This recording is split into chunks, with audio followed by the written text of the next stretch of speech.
I did not like the teachers in the new school, and more to the point, the teachers did not like me.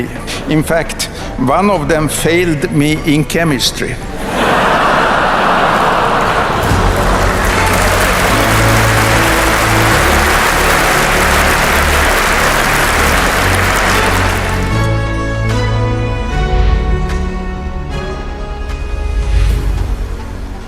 Chemistry is beautiful, not because it has some fancy equations or beautiful and colorful chemicals, but because of its nature.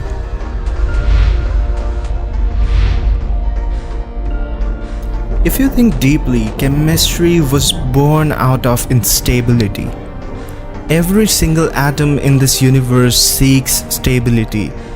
These reactions that we have in our books, everything that we see around is the result of the instability in our universe.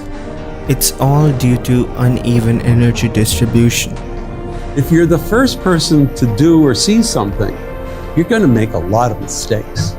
There's going to be a lot of failure because we're pushing to something that nobody knows about, and we're trying to gain some understanding of it. Chemistry is following the steps of Democritus, and it deals about atoms.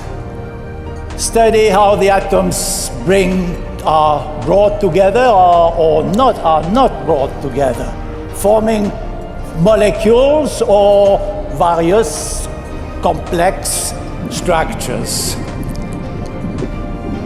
We three have never been good chemists. Nevertheless, we obtain a Nobel Prize in chemistry. Is this an illustration of the Peter principle, which lets think that people reach their level of incompetence? Or perhaps it is simply a beautiful illustration of the unity of science.